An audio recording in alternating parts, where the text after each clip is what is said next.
Coupure de ruban de voilement des plaques de l'hôtel de ville de Bouaké, de la statue du rond-point de la cathédrale sur la nationale A3, du pont bascule et de la station de lavage du marché de Gros et du stade Djibo Nicolas, ex-Yaoundé.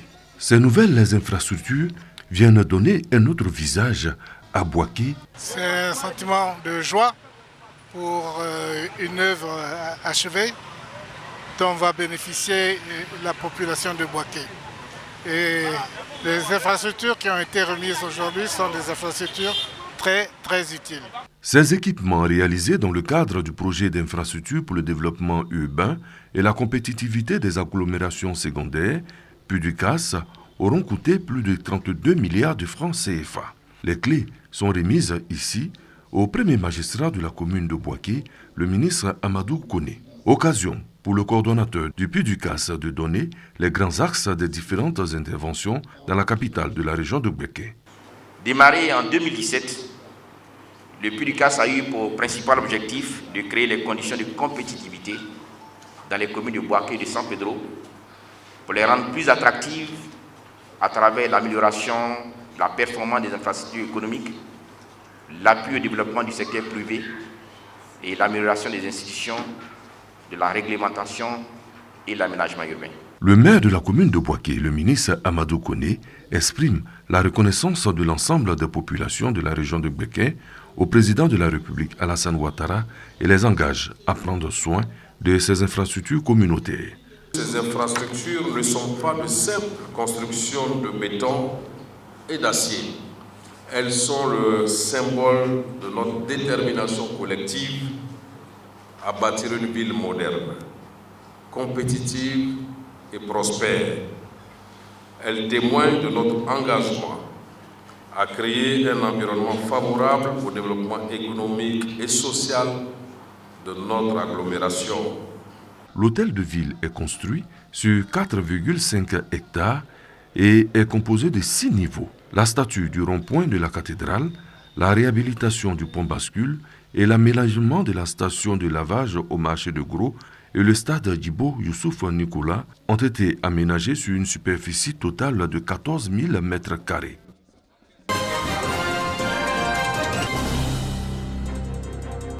C'est la salle des préfectures de région qui sert de cadre pour la présentation du prix national d'excellence édition 2024 du meilleur artisan de paix et de cohésion sociale aux populations de Bouaké. Occasion saisie par le directeur régional de la cohésion nationale de revenir sur les critères d'attribution de ce prix d'excellence.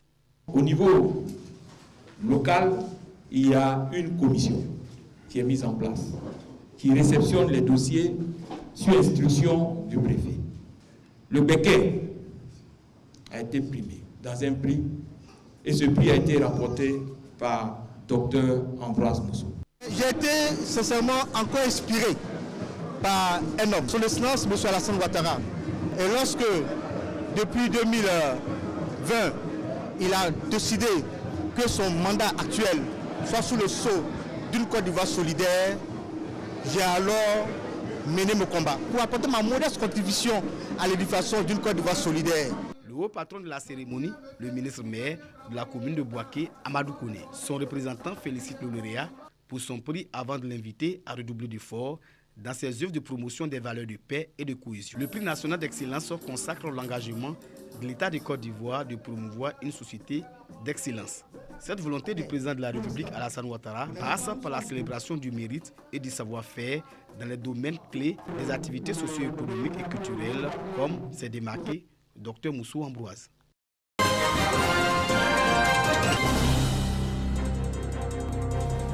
Autour du drapeau, ils expriment leur amour pour leur patrie, la Côte d'Ivoire. Bienvenue au lycée Dominique Ouattara de Séguéla.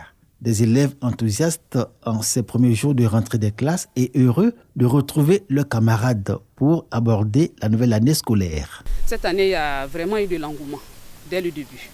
Donc ça fait que vraiment nous avons pu commencer à temps les progressions. J'ai même effectué des cours en 3e déjà et en terminale selon l'emploi du temps qui m'a été donné. Le 9, nous avons commencé. Le vendredi, nous avons copié les leçons en mathématiques. Vraiment, je comprends bien les cours. Je suis vraiment heureuse de reprendre les cours au sein de cet établissement. Depuis la date du 9 septembre 2024, retenue pour entamer la rentrée scolaire 2024-2025 sur toute l'étendue du territoire, le lycée moderne Alassane Ouattara a commencé les cours. Élèves présents, enseignants personnels administratifs à leur poste, comme demandé par la directrice régionale de l'éducation nationale du Ourodougou, à la faveur de la réunion de rentrée, en présence du préfet de région. Tous les acteurs de l'école y ont participé et se sont accordés sur l'exigence d'œuvrer ensemble pour une école dynamique, de qualité et performante au regard du thème de cette année académique 2024-2025. Déjà, l'État fait sa part. Alors, en tant qu'acteur de l'éducation nationale, c'est à notre tour de faire notre part. Et je crois que les enseignants l'ont compris. Et que cette année-là, en tout cas, ils seront la tâche. Nous allons les accompagner pour que vraiment les résultats s'améliorent dans le Ourodougou. J'en appelle à un engagement républicain doublé de l'observance scrupuleuse des orientations et prescriptions définies dans le cadre du fonctionnement de l'école. Il est bon de préciser à cet égard que c'est pour maintenir la flamme de cet engagement républicain que pour la 4e année consécutive, le ministère de l'Éducation nationale et de la planification a placé l'année scolaire 2024-2025 sous le thème suivant: soyons des citoyens responsables pour une école de qualité.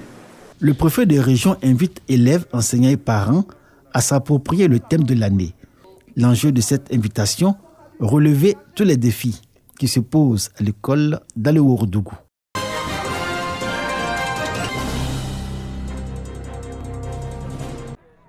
Célébration du Maoulid à Satama Sokoro, commune de la région du Hambol.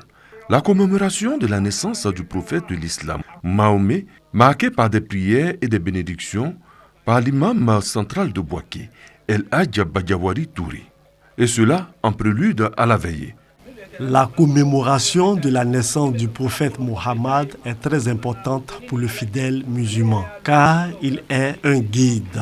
Occasion pour nous, guides religieux, de prier pour la paix et pour le président de la République Alassane Ouattara afin de maintenir un climat de paix. Ferveur religieuse pour les fidèles musulmans de la localité qui sont venus en grand nombre. Lecture coranique et conférences sur la vie du prophète de l'islam ont meublé cette nuit.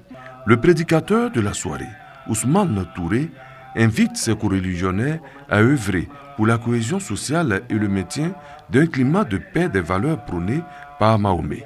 Les autorités administratives et politiques de la région du Hambol ont apporté leur soutien à travers une présence remarquée.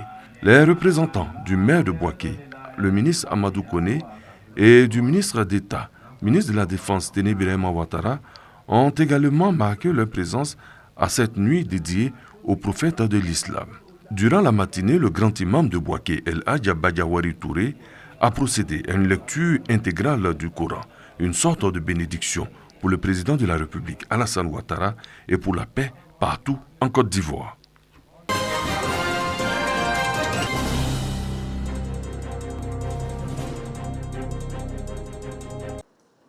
C'est officiel, Monseigneur Jacques Asanvo Aïwa est le nouvel archevêque métropolitain de l'archidiocèse de Bouaké.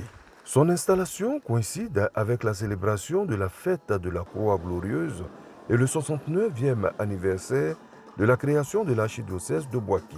La prise de possession du siège comme signe de celui qui préside dans l'Assemblée diocésaine en éducateur de la foi, en dispensateur des sacrements et pasteur du propos qui lui est confié. Aujourd'hui, Monseigneur Jacques est appelé à promouvoir des initiatives communes pour répondre de manière adéquate aux besoins des diocèses de la province. Monseigneur Jacques Asanvo Aïwa devient ainsi le premier leader de l'Église catholique dans l'archidiocèse de Bouaké. Il s'engage à servir et à honorer toutes les charges liées à cette fonction. Je reconnaîtrai et je favoriserai la dignité des laïcs et leur propre rôle dans la mission de l'Église. Je veillerai aussi avec une sollicitude spéciale sur les œuvres missionnaires destinées à soutenir l'évangélisation des peuples. Cette installation de l'archevêque réjouit les fidèles catholiques. J'attends de lui de faire de Bouaké une vie de paix et de cohésion sociale. Et avec nos prières, ils vont l'accompagner de sa mission d'archevêque. En tant que nouvel évêque, nous attendons qu'il donne un nouveau souffle de développement à cette archidiocèse. Jano Aoussou Kouadio, représentant le président de la République, traduit sa joie et les félicitations du chef de l'État au nouvel archevêque. Nous avons participé à cette belle fête en tournant nos regards vers Dieu, lui demander d'apporter la paix et la cohésion. La cohésion surtout à Bouaké. Notre archevêque l'a dit, Monseigneur Awana a tracé la voie du dialogue interreligieux entre les musulmans et les chrétiens. Bouaké est un symbole. C'est le symbole du rassemblement de toute la Côte d'Ivoire. C'est le symbole du rassemblement de toute la région ouest-africaine.